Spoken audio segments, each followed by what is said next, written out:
प्रणाम दोस्तों, मैं आरुई आप सभी का दिल से वेलकम करती हूँ। उम्मीद करती हूँ आप सभी सेफ होंगे, पॉजिटिव होंगे।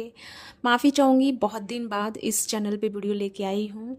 कोशिश करूँगी कंटिन्यू बना के रखूँ। लेकिन आज का जो हमारा विषय है, हमारा जो टॉपिक है वो है 3D life, 4D life and 5D life. तो अक्सर सभी के सवाल होते हैं कि हम कैसे इसको क्लैरिफाई करें कि हम 3D लाइफ की एक्सपीरियंस क्या हैं, 4D लाइफ के या 4D डायमेंशन के एक्सपीरियंसेस क्या हैं, या फिफ्थ डायमेंशन के एक्सपीरियंस क्या हैं। तो यहाँ पे इन चीज़ों को मैं एक्सप्लेन करने से पहले बेसिक सी चीज़ें आपको बताना चाहूँगी। क्वांटम फिज़िक्स आप सभी जानते हैं। क्वांटम फिज़िक्स की जो थ्योरी है वो हमेशा हमें एनर्जीज़ के वेज में बात करती है, फ्रीक्वेंसी के रूप में इंडिकेट होती है। उनका क्वांटम फिजिक्स ये सिद्ध करता है कि यहाँ पे सब कुछ जो है सिर्फ एनर्जी है, फ्रीक्वेंसी है, और उसी एनर्जी और फ्रीक्वेंसी के वेव लेंथ पे हम सब अपना वर्क कर रहे होते हैं। हमारी इमोशंस, हमारी सोचना समझने की जो शक्ति है, ताकत है, इवन हमारा बॉडी जो वर्क करता है वो भी इन्हीं फ्रीक्वेंसी यानी वेव लेंथ के अकॉर्डिंग अप्स एंड डाउन की तरह अकॉर्डिंग वर्क करता रहता है। ठीक है, तो एज ए क्वांटम फिजिक्स के अकॉर्डिंग यहाँ पे चीज़ें जो है एनर्जी के रूप में वर्क कर रही है, और ऐसे ही हमारी एनर्जी है। अगर मैं अध्यात्म की लेवल पे बात करूं तो अध्यात्म कहता है कि हमारी जो ऊर्जा है, हमारी जो शक्ति है, हमारी जो सोल है वो हमारे अंदर पड़ी हुई है। पड़ी हुई का मतलब क्यों है? क्योंकि अगर हम जागृत नहीं हैं तो हमारे पास कितना भी खजाना हो, कितनी भी पावर हो, वो सब बेकार है। ठीक है, जैसे कि कभी कभी ऐसा होता ना कि मतलब धन हमारी तिजोरी में ऑलरेडी भरा हुआ है, लेकिन फिर भी हम मांगते फिर रहे हैं, फिर भी हम ढूंढते फिर रहे हैं कि हम कमी महसूस कर रहे हैं। तो अगर हमने अपना तिजोरी ही नहीं खोला तो आपको यूनिवर्स कुछ नहीं कर सकता, या कोई और आपकी हेल्प नहीं कर सकता। तो इसी तरह से मैं बात करना चाहूँगी कि एनर्जी हमारे अंदर ऑलरेडी है, पावर हमारे अंदर ऑलरेडी है, बट अगर हमने उसको देखा नहीं है, उसको समझा नहीं है, तो वो सब बेकार है, यूजलेस है। तो यही मैं सब विषय पे बात करने वाली हूँ। तो सबसे पहले बात करूँगी मैं आपके पर्सनल लेवल पे, यानी कि 3D लाइफ से। सबसे जो रियलिटी है वो है 3D लाइफ, जिसको हम देख सकते हैं, छू सकते हैं, महसूस कर सकते हैं, जी सकते हैं, अनुभव में लेके आ सकते हैं। हर चीज़ को हम एक्सप्लेन कर सकते हैं, लर्निंग कर सकते हैं। ठीक है, ये सारी चीज़ समझ पा रहे होंगे, क्योंकि 3D लाइफ में ये सारी चीज़ें रियलिटी में हमको दिखती हैं, क्योंकि इनका एक अस्तित्व है, इनका एक वजूद है जो हमारे सामने क्लियर होता है, और उसको हम सच भी मानते हैं, क्योंकि जो आंखों से दिख रहा है वो सबको सच ही लगता है। लेकिन बिहाइंड द सीन, यानी कि एनर्जी के पीछे का जो लॉजिक है या वर्क है या आध्यात्मिकता का जो एक रोल है, वो हमारे छुपे हुए एनर्जीज के ऊपर बात करता है, हमारे पावर्स के ऊपर बात करता है। तो वही तो साइंस बात कर रही है। साइंस यहाँ पे कह रही है एनर्जीज के बेस में, लेकिन अध्यात्म कहता है अनुभव के बेस में। ठीक है, साइंस के अकॉर्डिंग हम चीज़ों को मानते हैं, जानते हैं, मतलब मानते ज़्यादा हैं, और अध्यात्म की लेवल पे हम चीज़ों को अनुभव करते हैं। तो उन्हीं अनुभव के अकॉर्डिंग मैं आज आपसे ये 3D लाइफ, 4D लाइफ और fifth life, I mean 5D dimension, इनके बारे में बात करने आई हूँ। तो सबसे पहले जैसे मैंने 3D लाइफ के बारे में बताया, तो 3D लाइफ की क्या मैं एक्सप्लेन करूँ वो तो आप जानते ही हैं। 3D लाइफ में क्या होता है? प्यार होता है, नफ़रत होता है, गुस्सा होती है, जेलसी होती है, ममता होती है, और अच्छा होता है, भलाई होती है, ज्ञान होता है, अनुभव होता है, लर्निंग होती है, शिक्षा होती है, कर्म भी होता है, ठीक है, धर्म भी होता है। तो ये सब हमारी किस चीज़ में आ गया? 3D लाइफ में। 3D लाइफ की चीज़ों को हम जानते हैं, समझते हैं अच्छी तरीके से। इसको हम एक्सप्लेन करें, मुझे नहीं लगता कि मुझे इनको एक्सप्लेन करना चाहिए, क्योंकि ये सारी चीज़ें आपको पता है, और इन सारी चीज़ों का आप अनुभव भी करते हैं। आपके अंदर जैसे फियर है, एंजाइटी है, ट्रोमा है, डिप्रेशन है, इसको रियलिटी में आप फेस करते हैं। इसको आप भले ही छू नहीं सकते, लेकिन ये आपके अंदर एक एनर्जी प्रोसेस चलता रहता है, जिसमें आप फंस जाते हैं। और ये फंसना क्यों होता है? क्योंकि जैसे मैंने कहा ना अभी क्वांटम फिजिक्स के अकॉर्डिंग, कि जैसे कि वेवलेंथ चल रही है, और किसी वेवलेंथ के अंदर हम चले गए और हम उसमें अपनी डाउन एनर्जी लेके चले गए। फॉर एग्जांपल यहाँ पे हम थोड़ा सा डाउन एनर्जी को फील कर रहे हैं, या नेगेटिव है, या टेंशन में है, या फियर में है, तो वो वेवलेंथ जब उस वेवलेंथ से जो हमारे इर्द गिर्द चल रही होती है, अगर उससे कनेक्ट हो जाती है, तो समझिए वो लॉन्ग टाइम तक, long time in the sense 1 घंटा, 2 घंटा, 24 घंटे, 36 घंटे, 2 दिन, 1 दिन, या फिर कुछ पल के लिए घटता है। तो हर किसी का अपना अपना होता है। तो हम उसी रिदम या उसी फ्रिक्वेंसी के अकॉर्डिंग वर्क करते रहते हैं। बार बार रिपीटेड हमारा ओवर थिंकिंग शुरू रह जाता है, बार बार वो पर्जिंग, बार बार टेंशन, बार बार इल्यूजन, एंड बार बार वो चीज़ें जो लौट के आती हैं। जितना कोशिश करते हैं चीज़ों को ठीक करने की, उतना ही वो बार बार एक फेस आता है और वापस हम उसी फेस में आ जाते हैं। यानी कि हमारा जो वेवलेंथ है, हमारा जो फ्रिक्वेंसी लेवल है, वो हमारा जो चल रहा है लेवल पे चल रहा है, रिदम में जो चल रहा है, वहाँ उस लूप में हम फंस गए हैं। तो वहाँ पे हमें उसको निकालना होगा। निकालना कैसे है वो मैं नेक्स्ट वीडियो में बताती हूँ। फिलहाल समझ लीजिए इस चीज़ को। अगर आप इस समय किसी लूप में फंसे हुए हैं, तो उस लूप को क्रॉप करने के लिए एक ही तरीका है कि आपको प्रेजेंट मूवमेंट की तरफ चलना है, और अपनी इंटरनल जो बैड इमोशंस हैं, बैड हैबिट्स हैं, उनको, उनके प्रति अवेयर होना है, उनके प्रति जागना है, उनको बेहोशी में नहीं करना है। क्योंकि बहुत सारी चीज़ें तो आपने ना अनअवेयर में की है, यानी कि आपको पता भी नहीं, और आपने बहुत सारी एनर्जी उसके गुच्छे बना लिए हैं। गुच्छे इन द सेंस मकड़ी का जाल जो होता है ना, यानी कि उलझा लिया है अपनी एनर्जीज को, और उसको उसी की वजह से कुछ कुछ लोगों की लाइफ में ना बार बार बारी से प्रॉब्लम्स आती रहती हैं, और उनको लगता है कि यूनिवर्स ने मेरी लाइफ में क्या लिखा है, बार बार परेशानियाँ।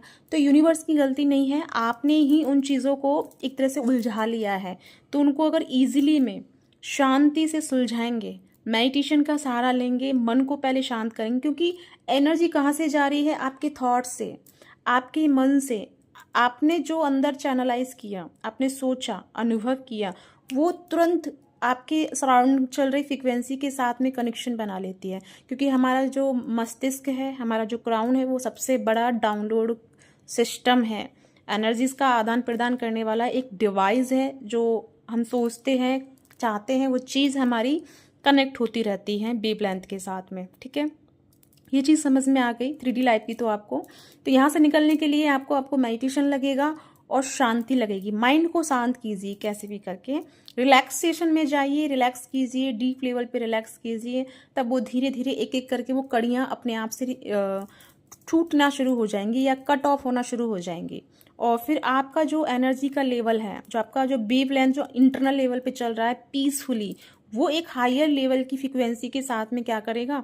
कनेक्ट हो जाएगा। जब वहाँ वो कनेक्शन हो जाएगा, तब आपका बॉडी का वेवलेंथ एंड आपके माइंड का वो स्मूथ लेवल पे चलेगा। आपको किसी चीज़ का इफेक्ट नहीं होगा, चाहे डाउन एनर्जी हो या कोई भी एनर्जी हो, आपको इफेक्ट नहीं होगा। आप बल्कि एक रिदम में चलेंगे, चीज़ें एकदम स्मूथली लेवल पे चल रही होंगी। ठीक है, अब मैं बात करूँ 4 डायमेंशन की। 4 डायमेंशन वो होता है जहाँ पे जब रात को आप सो जाते हो, स्लीप पैरालाइज, एस्ट्रल ट्रैवल भी 4 डायमेंशन में आता है। 4 डायमेंशन, ठीक है। और ड्रीम भी 4 डायमेंशन में आती है। और जो हम आत्माओं से देखते हैं, आत्माओं से बात कर लेते हैं, या उनको सुनाई देता है, या हम उनको सुन लेते हैं। तो उनको तो सुनाई देता है ऑफकोर्स, लेकिन हम कभी कभी उनको देख लेते हैं, सुन लेते हैं। वो होता है 4 डायमेंशन। 4 डायमेंशन इसी 3D लाइफ में एग्जिस्ट करता है, जिसमें आत्माओं की दुनिया कहा जाता है जिसे, ठीक है, जिसे लोग भूत प्रेत कहते हैं। लेकिन भूत प्रेत वाली बात नहीं है, डरने वाली बात नहीं है। कोई भी एनर्जी आपको इफेक्ट नहीं करती, बशर्ते कि आप किसी चीज़ को इनवाइट नहीं करते। इनवाइट इन द सेंस, जैसे मैंने कहा, आपका दिमाग, आपका मस्तिष्क जो है, एनर्जी उसको कनेक्ट करने में नंबर 1 है। अगर आप 10 दिन तक कंटिन्यू किसी सोल के बारे में सोचेंगे, या किसी सोल को आप आवाज़ लगाना शुरू करेंगे, पुकारना शुरू करेंगे, 10 दिन के बाद क्या 5 दिन में ही आपको वो रिजल्ट दे देगी, और वो आपसे कनेक्शन बना लेगी। तो इसके जन्मदाता हम खुद होते हैं। चीज़ों को बुलाने वाले, चीज़ों को इन्वाइट करने वाले हम खुद हैं। अच्छा है, बुरा है, जो भी है, उसको क्रिएट करने वाले हम स्वयं हैं। ठीक है, ये चीज़ आपको समझ में आनी चाहिए, क्योंकि हम वो एनर्जी दे रहे हैं माइंड लेवल पे।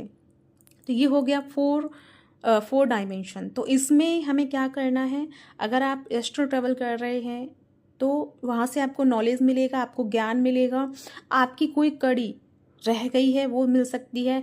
ड्रीम्स के थ्रू, एक तो कुछ ड्रीम्स ऐसे होंगे जो पूरे दिन भर के चल रहे थॉट्स के अकॉर्डिंग होंगे, लेकिन कुछ ड्रीम जो होंगे ना आपके डिफरेंट होंगे, जिनमें कुछ मैसेज होगा, और वो ऐसे नहीं होंगे, मतलब नॉर्मल नहीं होंगे, वो डिफरेंट लेवल के होंगे। तो वो आपके लिए मैसेज होता है, यानी कि आपके 4 डायमेंशनल की जो एनर्जीज हैं वो आपको कुछ इंडिकेशन दे रही हैं, या कोई मास्टर सोल्स जो है वो आपको इंडिकेशन दे रही हैं ड्रीम के थ्रू, मेडिटेशन के थ्रू, या आपको छू कर गुजर रही है। मेडिटेशन कर रहे हैं तो आपके एक साइड वाइब्रेशन मतलब स्टार्ट हो जाता है, किसी का प्रेजेंस फील होता है। इट मीन्स कि वो एनर्जीज आपके साथ में कांटेक्ट बना रही हैं। ठीक है, तो क्या करना है, पहले तो ये क्लियर करना होता है कि वो अच्छी सोल है या नहीं। ये आपको मेडिटेशन में पता चलेगा, अपनी फीलिंग पे पता चलेगा, एंड आपका बिहेव कैसा है उस समय जब आप किसी एनर्जी के कांटेक्ट में आ रहे हैं, तो उसके ऊपर डिपेंड करेगा। ठीक है, अब मैं बात करूं 5D डायमेंशन की। 5D डायमेंशन तब हम टाइप इन करते हैं अगर आपकी लाइफ में शांति आ गई है, पीस आ गया है, किसी भी चीज़ को लेकर के नेगेटिविटी नहीं रही है, अच्छा है बुरा है दोनों में आप परफेक्ट बैलेंस में हैं, साथ ही साथ में आप उच्च लेवल के, यानी कि हायर लेवल के पीस को फील कर रहे हैं। और उस पीस में ना आप जो फील कर पा रहे हैं वो है शून्य की एनर्जी, जिसमें आपका जो माइंड है ना वो वर्क नहीं कर रहा। वर्क इन द सेंस कि थॉट्स क्रिएट नहीं हो रहे हैं, या कोई डिज़ायर बाकी नहीं बच रही है, या कोई इच्छा, बुराई, या कोई भी मतलब कोई फीलिंग्स अपने लेवल पे क्रिएट नहीं हो रही है। वहाँ पे आपका माइंड जो है ना वो टोटली रिलैक्सेशन पे है, रिलैक्स फील कर रहा है। तो इट मीन्स कि आप 5D डायमेंशन में हैं। जब आप 5D डायमेंशन में जाएंगे, ये पहला आपके लिए साइन है कि आप 5D डायमेंशन में जा रहे हैं।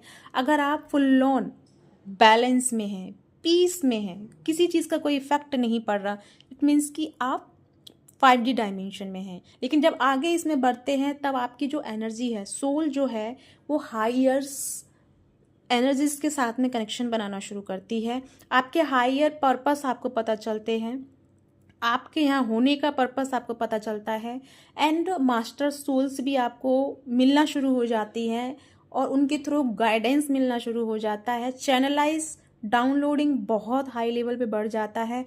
और जब आप 5D डायमेंशन में इंटर करते हैं तो आपकी प्रेजेंस लोगों के लिए एक आशीर्वाद बन जाती है, यानी कि अगर किसी के लिए आपने कुछ बोल दिया वो सही हो जाएगा। ठीक है, एक दुआ के रूप में और बद्दुआ के रूप में वर्क करता है। तो उस समय मेक श्योर मतलब आपको पता होना चाहिए कि आप क्या कर रहे हैं।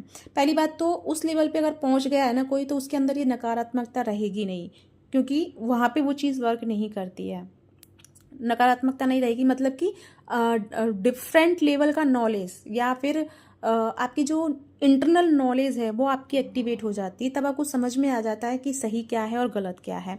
तब जब मैंने बोला ना कि आपकी प्रेजेंस लोगों के लिए आशीर्वाद का वर्क करती है, फिर आप एक लाइटिंग का वर्क करना शुरू कर देते हैं। लोगों को आप अट्रैक्ट करना शुरू कर देंगे, लोग आपसे अट्रैक्ट होंगे, लोग आपसे जानने के लिए अट्रैक्ट होंगे, लेकिन आपको लगेगा कि ये लोग क्यों आ रहे हैं मेरे पास। आप भागने की भी कोशिश कर सकते हैं, लेकिन आपको भागना नहीं है, क्योंकि आपको वो मिल गया है जो उनको दिख रहा है। तो अब वो भी उस जगह जाना चाहते हैं, यानी वो भी अपने अंदर की लाइट को एक्टिवेट करना चाहते हैं। तो वो आपसे कांटेक्ट बनाएंगे और आप उनसे भागेंगे। आपको लगेगा कि ये मुझे इरिटेट कर रहा है या इरिटेट कर रही है, लेकिन आप भागेंगे, क्योंकि आप उस फॉर्म में नहीं हैं अभी। स्टार्टिंग में ये फॉर्म क्रिएट नहीं हो पाता है, क्योंकि समझने में वक्त लगता है चीज़ों को। स्टार्टिंग में तो हम पहुंच तो जाते हैं 5D डायमेंशन में, लेकिन उस चीज़ को समझ पाने में अपने लेवल पे थोड़ा समय लग जाता है। तो वही चीज़ है कि यहाँ पे समय आपका लग रहा है, तो आपको उस समय धैर्य साधना होगा, बैलेंस में रहना होगा, और एक्सट्रीम लेवल पे किसी भी चीज़ को लेकर के टेंशन में नहीं जाना है। ना टेंशन में जाना है, ना एक्सट्रीम लेवल की किसी और कंडीशन में जाना है। राइट, तो ये कुछ बेसिक सी चीज़ें बताई हैं मैंने, आपको इन्फॉर्मेशन दिया है, बिकॉज ये स्टार्टिंग की चीज़ें हैं जो मैं अभी आपको बता रही हूँ। आगे की डीप नॉलेज मैं आपको नेक्स्ट वीडियो में प्रोवाइड करूँगी। And thank you so much इतना पेशेंस रखने के लिए। मेरे साथ अभी तक आप जुड़े हुए हैं, लेकिन पूरा कोशिश करूँगी मैं कंटिन्यू वीडियो बनाऊँ। और हाँ, 1 दिन 2 दिन का गैप रहेगा और मैं बनाती रहूँगी। ठीक है, तो मैं टाइम फिक्स कर लूँगी, यानी कि आज सैटरडे को है तो मंडे को या ट्यूसडे को आएगी नेक्स्ट वीडियो मेरी। तो अपना ध्यान रखिएगा, खुश रहिएगा, बाय बाय।